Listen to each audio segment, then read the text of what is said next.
Bismillahirrahmanirrahim. Assalamualaikum warahmatullahi wabarakatuh. Alhamdulillahirabbil alamin. Wassalatu wassalamu ala asrofil anbiya wal mursalin wa ala alihi wa sahbihi ajmain. Asyhadu an la ilaha illallah wa asyhadu anna muhammadan abduhu wa rasuluh. Allahumma shalli ala Muhammad wa ala ali Muhammad. Ya ayyuhal hadirun ittaqullaha haqqa tuqatih wa la tamutunna illa wa antum muslimun. Wa qala Allah ta'ala fil Qur'anil Karim, a'udzu billahi minasyaitonir rajim. Bismillahirrahmanirrahim. Wal 'asri innal insana lafi khusrin illal ladzina amanu wa 'amilus solihati wa tawassaw bil haqqi wa tawassaw bis sabri. Subhanallahul azim. Saudara-saudaraku yang dirahmati Allah SWT, alhamdulillahirrahmanirrahim atas hidayah, inayah, serta taufik Allah SWT. Pada saat ini kita masih diberi berbagai macam nikmat oleh Allah SWT, baik itu nikmat jasmani, nikmat rohani, nikmat sehat, dan nikmat umur. Mudah-mudahan segala macam nikmat yang telah Allah berikan kepada kita bisa mensyukurinya. Amin ya Allah ya rabbal alamin. Salawat serta salam mudah-mudahan dilimpahkan kepada jenazah Habibana Nabiyina Muhammad sallallahu alaihi wasallam, juga kepada keluarganya, para sahabatnya, dan tidak lupa kepada kita sebagai umatnya. Amin ya Allah ya rabbal alamin. Saudara-saudaraku yang dimuliakan Allah SWT, alhamdulillah pada saat ini kita masih berada di ujung tahun Masehi 2022 bulan Desember. Sebentar lagi kita akan menghadapi tahun baru 2023. Mudah-mudahan segala macam amal ibadah kita di tahun 2022, apabila banyak yang benarnya atau yang solehnya, mudah-mudahan amal ibadah kita diterima oleh Allah SWT.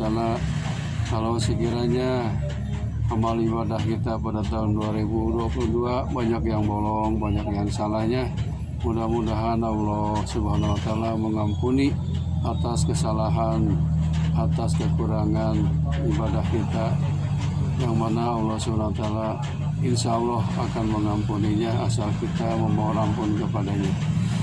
Saudara-saudaraku yang dimuliakan oleh Allah SWT, dalam mukadimah tadi saya sengaja bacakan surat Al-Asri yang sudah tidak asing lagi. Ayatnya ada 3 ayat, mulai dengan kalimat wal asri, demi waktu, demi masa.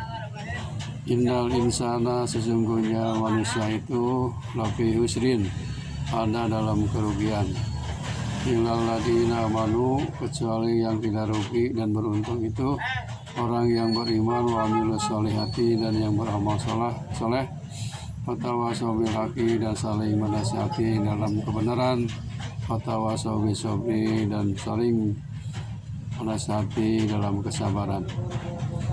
Mudah-mudahan dengan sebentar lagi kita akan menghadapi tahun baru, kita introspeksi diri, kita muhasabah, menghitung amal-amal perbuatan kita yang lalu.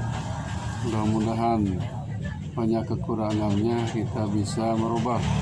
Untuk tahun depan mudah-mudahan kita dipanjangkan umur, sehat walafiat, dimudahkan dari segala urusan, baik urusan dunia maupun urusan akhirat. Amin ya Allah ya rabbal alamin. Mudah-mudahan keluarga kita ada dalam keberkahan, umur kita ada dalam keberkahan, kemudian anak cucu kita juga ada dalam keberkahan, harta yang barokah, ilmu yang barokah, jiwa raga yang barokah. Amin ya Allah ya rabbal alamin.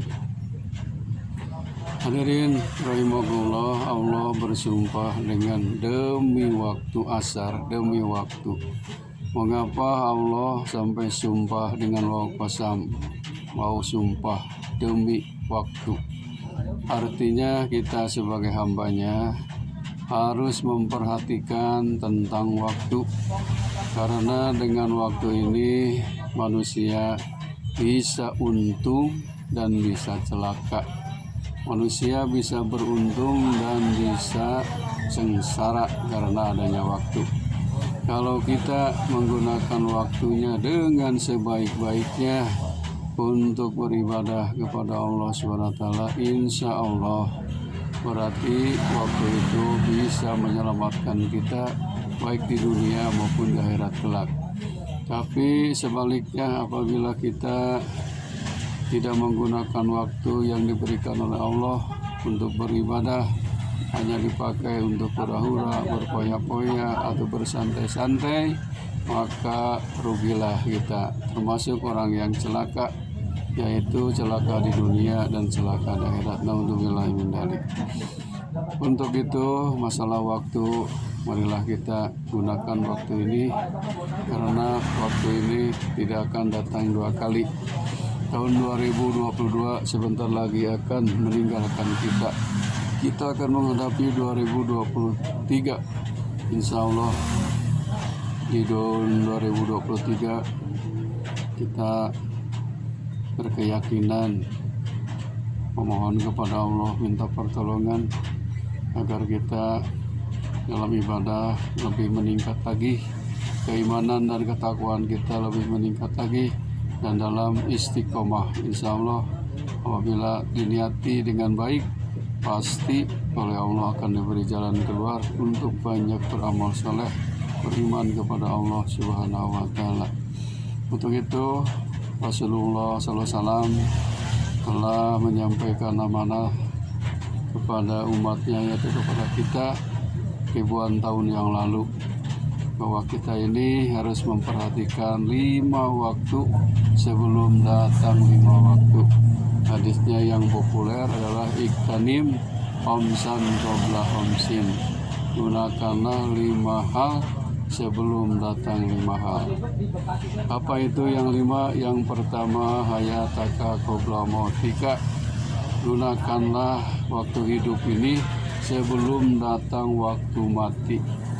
Selagi kita hidup di dunia ini, umur masih ada diberi oleh Allah SWT, gunakan waktu ini, umur ini untuk banyak-banyak beramal soleh, banyak beribadah kepada Allah SWT. Jangan disia-siakan hidup ini, karena hidup ini nanti akan diminta pertanggungjawaban oleh Allah SWT. Apa sebabnya? Sebab hidup ini berhubungan dengan umur atau dengan usia. Maka nanti oleh Allah akan ditanya, dipakai apa umur kamu sekian tahun? Apakah dipakai ibadah, bimaksiatillah, atau dipakai taat kepada Allah Subhanahu wa Ta'ala? Yang menjawab hanya kita diri masing-masing. Hadirin rahimakumullah, itulah sebelum kita mati, gunakanlah kehidupan ini selagi hidup. Kalau selagi hidup kita ini beraktivitas apapun pasti semangat. Malahan dalam hadis Rasulullah SAW, imal di dunia karena kata isu abada, wa amal di akhiratika karena kata mutur goda.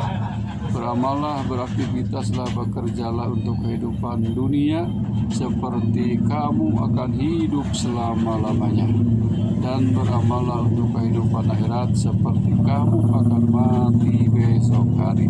Artinya bahwa dunia dan akhirat ini harus seimbang. Dunia jangan ditinggal, akhirat juga jangan ditinggal, karena nanti manusia itu akan dibagi kepada 4 kelompok. Ada manusia yang bahagia di dunia tapi sengsara di akhirat, itu rugi, celaka. Ada lagi manusia yang celaka di dunia, sengsara di dunia, tapi di akhirat selamat, bahagia, lebih untung itu. Ada lagi orang yang celaka di dunia, sengsara di dunia, sengsara di akhirat, itu lebih jelek. Makanya kita naudzubillahi min dzalik. Yang lebih bagus adalah di dunia bahagia, di akhirat pun bahagia, sesuai dengan doa kita, Robbana atina fid dunya hasanah wa fil akhirati hasanah wa qina adzabannar. Ya Allah, ya Tuhan kami, berilah kami kebaikan di dunia dan berilah kami kebaikan di akhirat, dan jauhkanlah kami dari azab neraka. Amin ya Allah ya Rabbal Alamin. Itu doa sapu jagat. Setiap kita selesai sholat suka membacakan doa sapu jagat. Itu menyangkut dunia dan akhirat. Jadi akhirnya kita hidup ini dibatas oleh Allah dengan umur. Sebelum ajal tiba, maka segeralah kita untuk fastabiqul khairat, berlomba-lomba dalam kebaikan, berlomba-lomba untuk beribadah bekal nanti di akhirat. Sebab ad-dunya majra'atul akhirah, dunia itu tempat tanaman, tempat menanam untuk panen nanti di akhirat. Jadi kalau kita misalkan di dunia banyak nanam kebaikan, insya Allah nanti di akhirat akan panen kebaikan. Kalau kita waktu di dunia banyak nanam keburukan, kejelekan, maka nanti kita akan panen keburukan dan kejelekan. Itulah yang pertama yang harus kita perhatikan waktu hidup ini sebelum datang mati. Kalau sudah mati tidak bisa apa-apa, tidak bisa sholat, tidak bisa zakat, dan tidak bisa beraktivitas. Selagi hidup, marilah kita segera untuk banyak-banyaklah beramal soleh. Yang keduanya kata Rasul, yaitu waktu kita kaya sebelum datang waktu kita miskin. Jadi perhatikan waktu kita kaya, waktu kita punya, jangan dibiarkan, jangan cuek, mentang-mentang kaya, tidak mau menolong orang lain, tidak mau membangun sarana prasarana untuk umat Islam. Misalkan masjid, musola, madrasah, menolong anak yatim piatu. Padahal itu harta yang dimilikinya adalah amanah, titipan dari Allah SWT yang harus digunakan untuk jalan yang diridhoi oleh Allah SWT. Selagi kaya, jangan kita semena-mena hidup semaunya, apalagi sombong, takabur. Orang yang kaya raya tidak mau beribadah, sombong, takabur, contohnya banyak diabadikan oleh Allah SWT, si Qarun, dan kemudian si Raja Fir'aun yang hina-hina waktu matinya oleh Allah SWT. Jadi selagi kita misalkan punya kaya, maka segeralah gunakan kekayaan itu untuk sarana prasarana umat Islam, khususnya di Nul Islam. Karena kalau sudah miskin, jangankan untuk menolong orang. Kalau sudah miskin, tidak punya apa-apa, kita tidak bisa apa-apa. Makanya selagi kita kaya, segeralah beri kesempatan dan kesempatan dari Allah untuk menggunakannya dalam kebaikan, dalam ridho Allah Subhanahu wa Ta'ala. Yang ketiganya, saudara-saudaraku, yang kata Rasul harus kita perhatikan adalah waktu muda sebelum datang waktu tua. Umur kita ini selagi muda, gunakan, baik itu yang berhubungan dengan aktivitas dunia, apalagi yang berhubungan dengan aktivitas akhirat. Sebab waktu muda ini pada umumnya tenaga masih kuat, pikiran masih jernih, cita-cita masih banyak.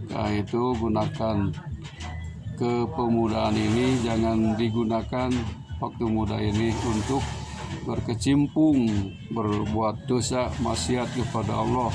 Apalagi di zaman sekarang banyak sekali para pemuda salah pergaulan, yaitu pergaulan bebas. Contohnya bergaul, misalkan mencoba-coba miras, minuman keras, terus narkoba, narkotik, dan lain sebagainya. Kemudian itu merugikan diri kita, merugikan keluarga kita. Makanya jauhi, gunakan waktu muda ini sebaik-baiknya untuk banyak berdiam diri, beribadah kepada Allah di masjid. Karena orang atau pemuda yang banyak berdiam diri di masjid, nanti di yaumul akhir akan dilindungi oleh Allah SWT, di mana hari itu tidak ada perlindungan. Maka anak pemuda yang selalu dia aktif di masjid, insya Allah nanti ada perlindungan dari Allah SWT. Jangan kita waktu muda ini segala macam digunakan hanya untuk yang negatif. Jangan, stop sekarang. Sebelum datang tua, kalau sudah tua, kita ini mau ibadah juga udah banyak gangguannya. Beraktivitas dunia juga banyak gangguannya. Kaki sudah jalan sudah rempok, mata sudah rabun disambung oleh kacamata, telinga juga sudah peka, mulut juga gigi sudah habis. Nah itu sebelum itu, makanya kita kesempatan masih muda ini gunakanlah untuk banyak beribadah. Yang keempatnya, kata Rasulullah SAW, kita harus memperhatikan waktu luang sebelum datang waktu sibuk, waktu repot. Nah, waktu luang ada kesempatan untuk sholat, cepatlah berangkat sholat berjamaah ke masjid. Ada waktu untuk thalabul ilmi, cepat-cepatlah berangkat untuk thalabul ilmi. Jangan kita ini sudah repot, sudah sempit, baru kita ini mau, tapi mendingan masih mau daripada tidak mau. Oleh karena itu, waktu luang ini, waktu longgar ini, manfaatkan sebelum datang waktu sempit. Apabila sudah ada datang waktu sempit, waktu susah, atau misalkan kena bencana alam, atau gunung meletus, atau banjir, beribadah terganggu. Makanya selagi kita aman, sentosa, maka gunakanlah waktu luang ini sebelum datang waktu sempit. Apalagi dulu zaman penjajahan, coba kita tanya kepada orang tua nenek moyang kita, mau ibadah dulu zaman penjajahan kolonial, mau ibadah itu takut karena waktunya sempit, waktunya banyak takut. Kenapa?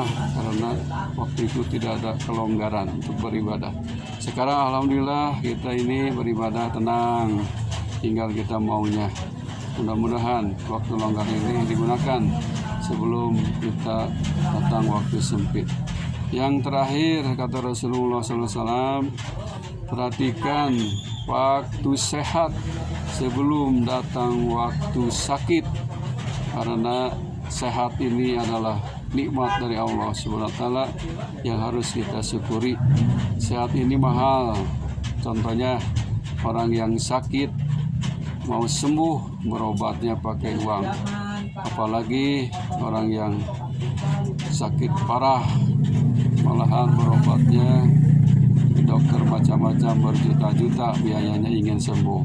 Oleh karena itu, selagi kita sehat, dekatkanlah diri kita kepada Allah dengan banyak takarub kepada Allah, ibadah kepada Allah, baik itu yang berhubungan dengan sholat, dengan zakat, dengan puasa, tolong menolong, atau silaturahim, atau juga apa saja yang berhubungan dengan ibadah. Banyak sekali. Gunakan waktu sehat ini, jangan terlena sewaktu sehat ini tidak ingat kepada kesehatan. Sebab manusia tidak akan selamanya sehat, pasti oleh Allah akan diuji dengan sakit.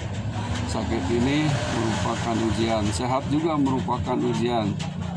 Selagi kita sehat, harus banyak bersyukur, berterima kasih kepada Allah. Gunakan kesehatan ini untuk banyak beribadah kepada Allah SWT. Sewaktu kita sakit, itu merupakan juga ujian dari Allah SWT. Harus bersabar untuk mengobatinya dan harus terus mengingat Allah, takarub beribadah kepada Allah SWT. Jadi sakit dan sehat adalah dua perkara yang tidak bisa dipisahkan. Selagi sehat kita harus bersyukur, selagi sakit kita harus bersabar kepada Allah SWT. Itulah 5 waktu yang harus kita perhatikan, karena semuanya ini kalau digunakan waktu yang 5 ini sebaik-baiknya, insya Allah bisa menyelamatkan diri kita masing-masing, selamat di dunia dan selamat di akhirat.